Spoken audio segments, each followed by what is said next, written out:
Assalamualaikum. Waalaikumsalam. Assalamualaikum warahmatullahi wabarakatuh. Ya, senang sekali Ibu bertemu dengan kalian lagi. Sebelum memulai pembelajaran, silakan cek di kolomnya ada sampah atau tidak. Silakan cek.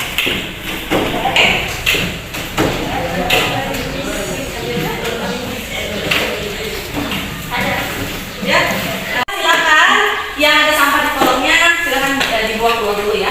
Jadi karena kebersihan bagian dari iman dan dengan kebersihan pun kita lebih konsen belajar, makanya Ibu juga selalu mengingatkan bahwa kebersihan sangat utama dalam kelas ya. Selalu diperhatikan ya, khususnya juga untuk yang piket ya, untuk selalu memperhatikan kesehatan dan kebersihannya ya. Memulai pembelajaran, alangkah baiknya berdoa ya, dipimpin oleh KM Abu. Silakan Abu. Ya, alangkah baiknya sebelum belajar kita berdoa dulu. Berdoa dalam hati. Mulai.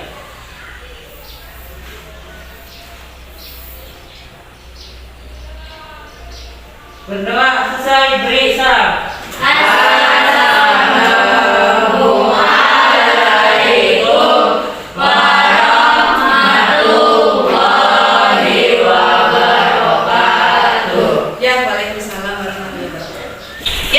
Ibu akan mengecek kehadiran kalian. Nah, tapi sebelum mengecek kehadiran, Ibu selalu tekankan ya dalam setiap pembelajaran Ibu bahwa boleh ada toleransi 5 menit setelah, tetapi lebih dari itu Ibu akan memberikan punishment ya, jadi tolong diperhatikan dan untuk dilaksanakan tepat waktu ya, karena disiplin itu sangat penting, bukan cuma untuk diri kalian sendiri, tapi juga berpengaruh pada orang lain, juga buat masa depan kalian ya. Oke, yang tidak hadir siapa di sini? Sarah. Oke, Sarah. Kenapa Sarah? Izin. Oh ya, izin kemana? Acaranya. Udah ngabarin KM ya? Udah. Oke ya, nah ini contoh yang bagus ya. Ketika izin atau sakit, tolong memberitahukan, jangan sampai sakit tapi tidak bilang, jadi kan diapakan ya. Jadi tolong, ini contoh yang bagus juga ya. Nah ini karena masa pandemi ya saat ini, tolong tetap memperhatikan walaupun memang tingkat tertular ya. Jadi sebelum kita memulai pembelajaran, kita serukan yel-yel kita. Duta Bisa. Duta Bisa. Duta Bisa. Oke, bagus. Apa kabar kalian semua? Baik. Alhamdulillah ya. Nah ini masih semangat? Masih semangat? Kalau masih semangat, biasanya kan masih yang depannya kan semangat dan semangat kan? Oke, masih semangat? Masih semangat? Duta Bisa. Oke, semoga pembelajaran hari ini bermanfaat dan juga menyenangkan ya. Oke, di sini ada gambar yang siapa ini? Soekarno. Insinyur. Oke, Insinyur Soekarno. Siapa Insinyur Soekarno? Oke, nah di sini ada kata-kata mutiara yang mungkin juga berkesan buat ibu, dan ibu akan menyampaikan kepada kalian ya, bahwa Soekarno mengatakan barang siapa ingin mutiara maka harus berani terjun di lautan yang dalam. Nah ini sebenarnya memiliki arti yang luar biasa, dan juga memberikan istilahnya apa ya, kata-kata mutiara ini memberikan motivasi hidup agar untuk mencapai suatu kesuksesan, maka bukanlah sesuatu yang mudah, melainkan ada sebuah pengorbanan yang harus kita lakukan. Seperti itu. Oke, next ya. Nah di sini adalah, nah ibu akan membacakan tujuan dari pembelajaran ini. Oke. Yang pertama adalah siswa mampu menganalisis arti pentingnya Undang-Undang Dasar Negara Republik Indonesia tahun 1945. Yang kedua, siswa mampu menelaah amandemen terhadap Undang-Undang Dasar Negara Republik Indonesia tahun 1945. Dan yang terakhir, siswa mampu mempertahankan pembukaan Undang-Undang Dasar Negara Republik Indonesia tahun 1945 dengan mengembangkan sikap peduli, santun, dan berbagi. Kita sudah membahas tentang apa arti dan fungsi dari Undang-Undang Dasar. Nah, dikaitkan juga dengan materi saat ini, yaitu tentang mempertahankan Undang-Undang Dasar. Nah, di sini apa sih kaitan mempertahankan Undang-Undang Dasar itu dengan kehidupan kita sehari-hari? Kira-kira ada nggak hubungannya mempertahankan undang-undang dengan kedamaian di Indonesia? Ada yang bisa menjawab? Ada hubungannya tidak kira-kira? Ada. Siapa yang berani? Oke, Putri. Kan undang-undang itu isinya hal baik semua ya Bu.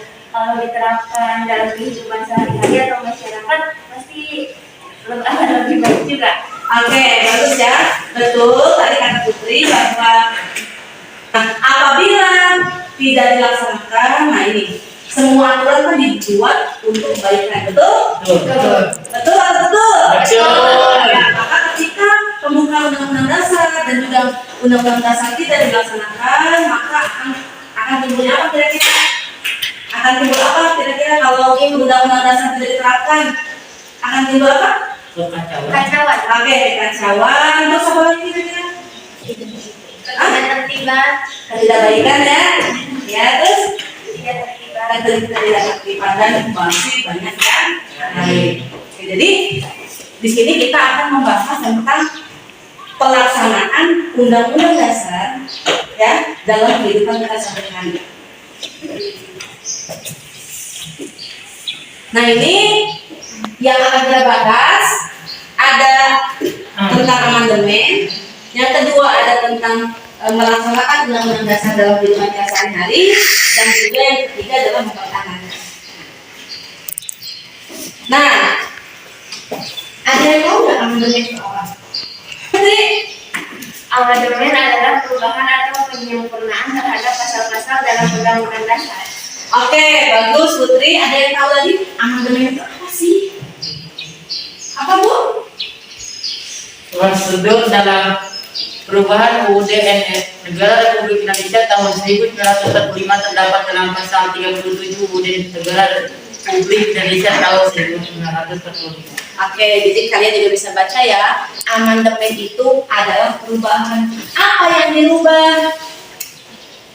Amandemen adalah perubahan. Nah, yang dirubah itu apa? Undang-Undang Dasar ya. Nah, di sini kenapa dilakukan amandemen? Karena ya balik lagi ya, karena buatan manusia, maka tidak bisa dipungkiri bahwa masih ada yang harus diperbaiki ya. Untuk isi-isi dari pasal-pasalnya masih banyak yang perlu dikoreksi sehingga muncullah aturan amandemen. Nah, Indonesia pernah melaksanakan amandemen berapa kali? 4.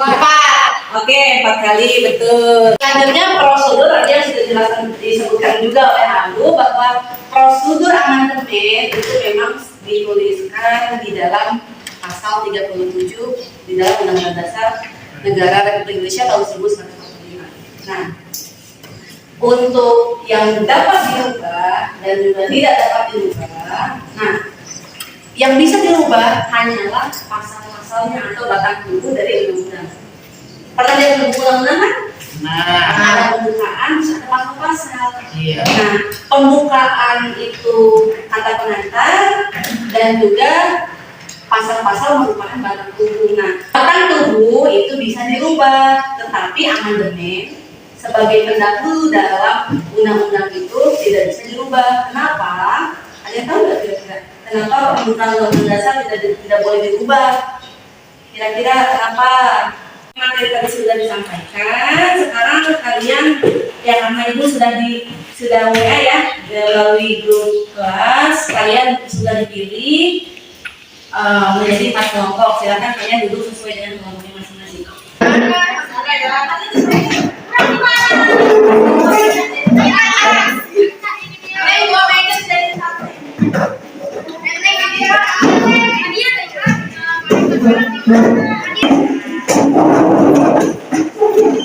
Sudah membagi kelompok, kalian menjadi 4 kelompok. Nah, tugas kalian di dalam kelompok adalah mengisi LKPD atau lembar kerja peserta didik. Di sini nanti kalian akan mengamati video, nanti kalian isi, dan kalau misalkan ada yang mau ditanyakan, ya silakan nanti bisa ditanyakan ya.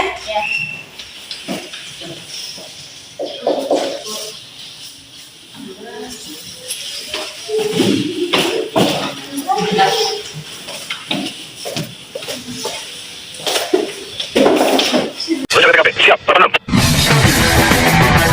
Hari ini kami melakukan patroli hunting di wilayah Bogor Kota. Dan sesampainya di Bogor, saya pun langsung bergabung dengan anggota Satuan Lalu Lintas Polres Bogor Kota. Kami menemukan pengendara dan juga penumpangnya yang sama-sama tidak menggunakan helm. Aduh, sini turun dulu dari kendaraannya. Ini helmnya ada berapa kali dipakai? Oke, kasih dulu. Dalam kesempatan, si pengendara ini pastinya tidak mempunyai surat izin mengemudi. Tunjukin sama SNK-nya deh.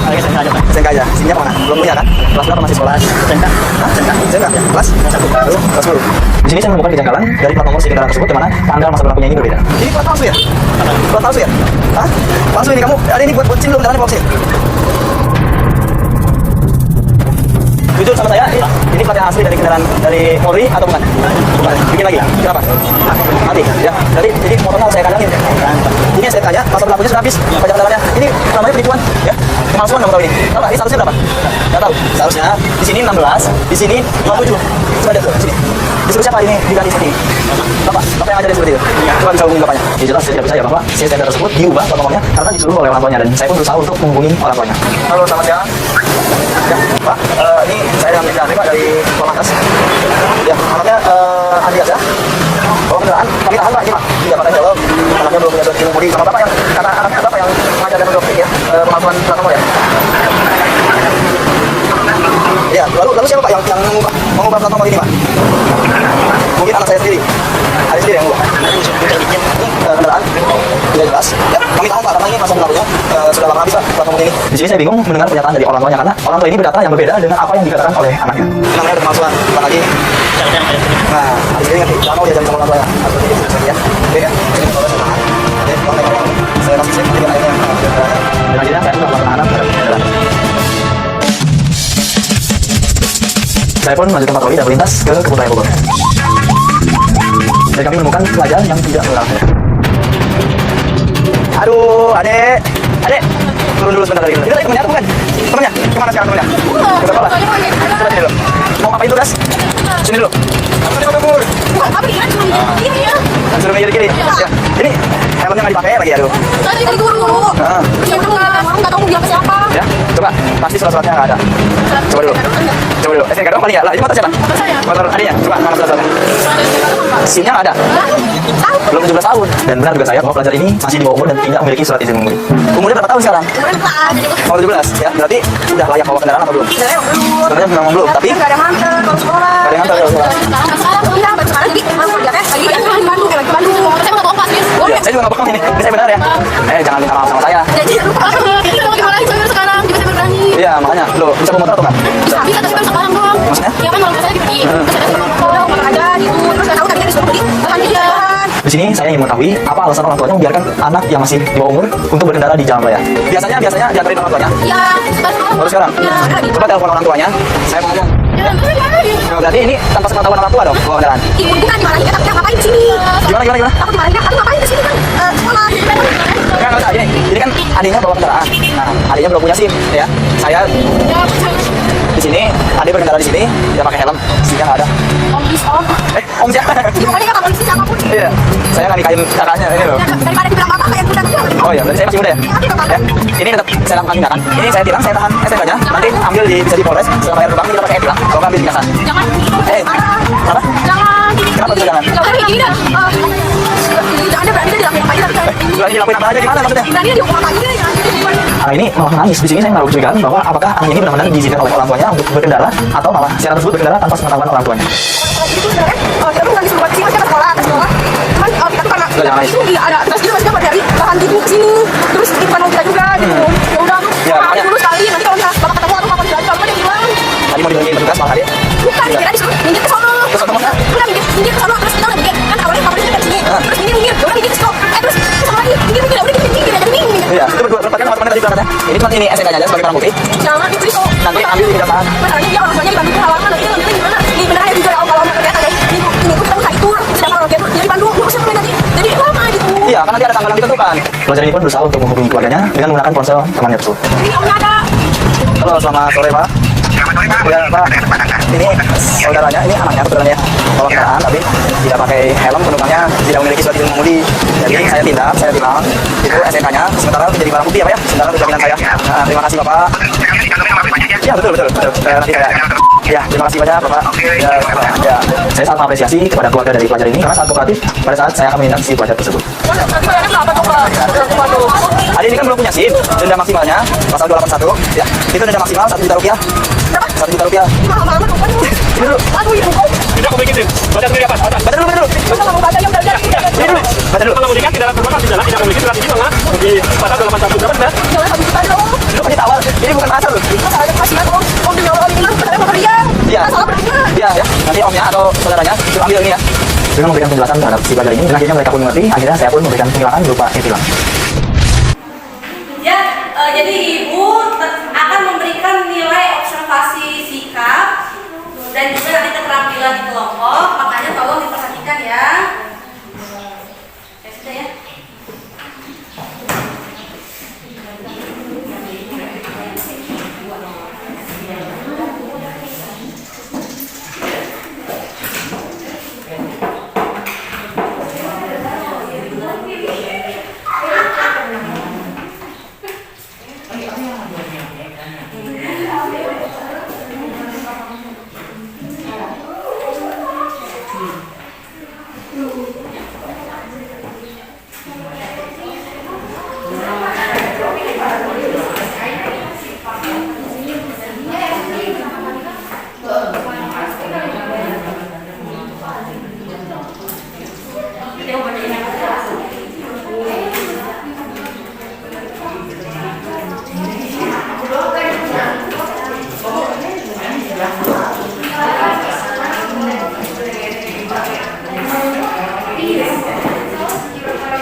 nggak usah semuanya membacakan, tetapi perwakilan aja ya salah satunya. Oke, yang pertama akan menyampaikan siapa? Siapa kelompok mana yang siap? Oh, yang nah, kan udah ini ya. Oke, silakan yang mau Putri ya. Oke. Kami dari kelompok 4 akan menjawab pertanyaan yang nomor 1 itu karena melanggar rambu-rambu lalu lintas dan aturan lainnya dalam berkendara itu harus ditegakkan karena salah satu dalam contoh peranan laksanakan dan mempertahankan Undang-Undang Dasar Negara Republik Indonesia 1945 sebagai warga negara baik. Saya dari kelompok 3 mau mempresentasikan hasil dari kelompok kami. B. Uraikan menurut pendapat Anda dalam menyikapi peristiwa tersebut. Ada aturan yang sudah kepolisian berikan untuk dapat diperhatikan dan diterapkan bagi seluruh rakyat Indonesia, khususnya kelengkapan berkendara sehingga berkeberlangsungan bernegara semakin baik lagi dan tertib. Uraikan menurut pendapat Anda jika peristiwa tersebut terjadi di lingkungan sekolah Anda.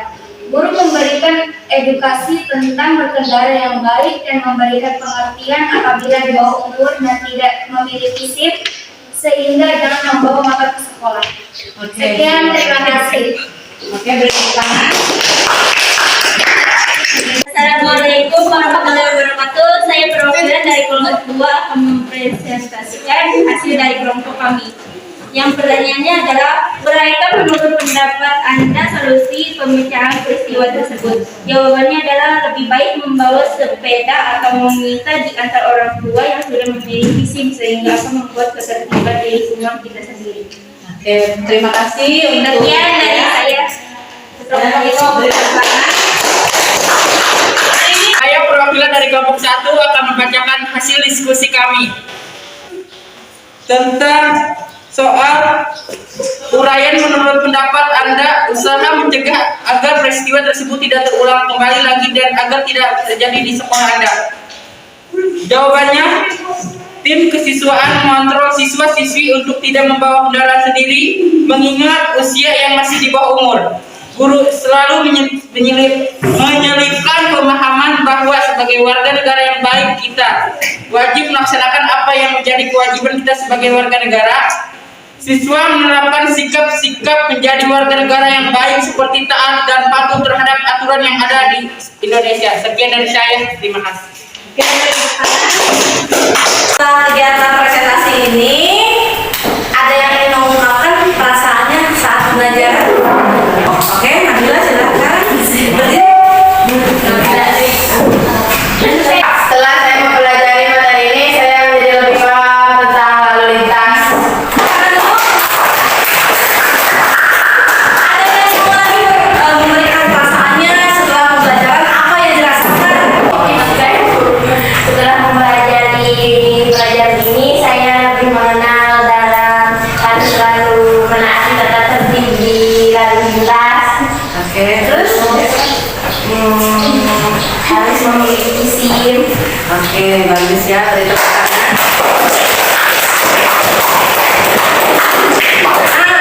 Ini Ibu akan memberikan kesimpulan secara umum dari semua pembelajaran yang sudah kita lakukan.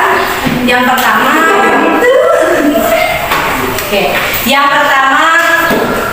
amandemen dilakukan atau aturan bisa dirubah, ya. Apabila ada yang memang sangat penting dan ya juga harus mengikuti prosedur yang berlaku. Terus yang kedua, dalam pelaksanaan pembukaan Undang-Undang Dasar ini perlu diperhatikan bahwa nilai-nilai baik juga percuma.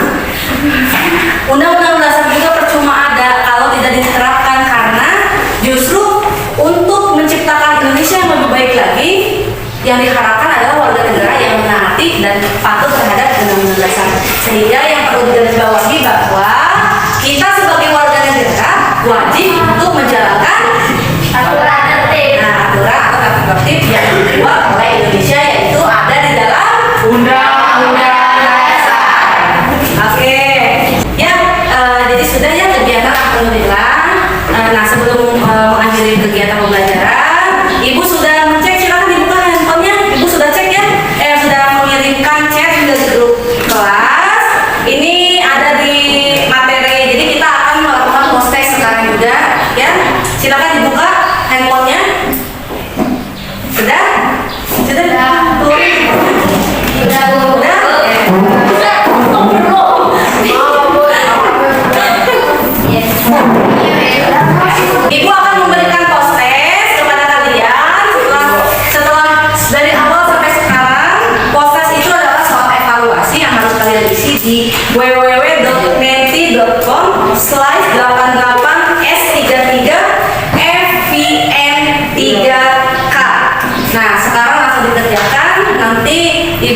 memberikan langsung poin ke dalam nilai observasi individu ya.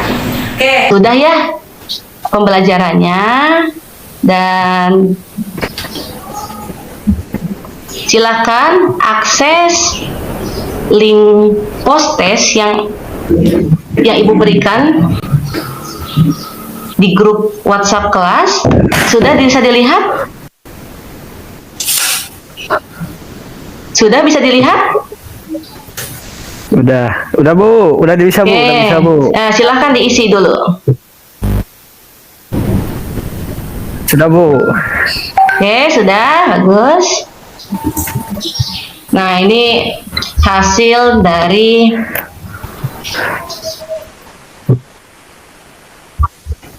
Oke. Nah, ini untuk pertanyaan pertama. Undang-Undang Dasar Undang-Undang Dasar memiliki dua sifat. Nah, yaitu konstitusi dapat diubah atau tidak dapat diubah. Sebagai hukum tertinggi, bangsa Indonesia adalah konstitusi yang dapat digolongkan sebagai konstitusi yang dapat diubah. Perubahan atau penyempurnaan terhadap pasal-pasal dalam Undang-Undang Dasar Negara Republik Indonesia tahun 1945 disebut dengan, amandemen sudah yang mengisi 83%. Yang benar ya, ini jawaban yang benar, amandemen. 17% masih salah, bagus. Sebagian besar sudah bagus ya. Oke, pertanyaan kedua. Undang-Undang Dasar Negara Republik Indonesia tahun 1945 sudah 4 kali mengalami perubahan. Lembaga yang berwenang dalam melakukan perubahan. Bagus ya, ini pertanyaan kedua 100% sudah menjawab benar. Oke, bagus. Nah, ini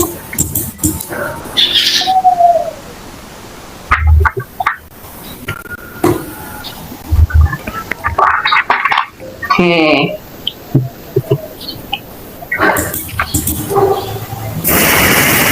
Ini soal esainya ya. Oke, sebutkan salah satu sifat positif terhadap Undang-Undang Dasar Negara Republik Indonesia tahun 1945 dalam kehidupan berbangsa dan bernegara. Di sini pertanyaan yang pertama, menghormati lembaga negara dan pemerintah sebagai organisasi yang mengatur pada kehidupan masyarakat. Bagus. Untuk minggu depan kita akan mempelajari tentang materi pergaulan trans. Silakan nanti dibaca-baca di rumah ya. Oke.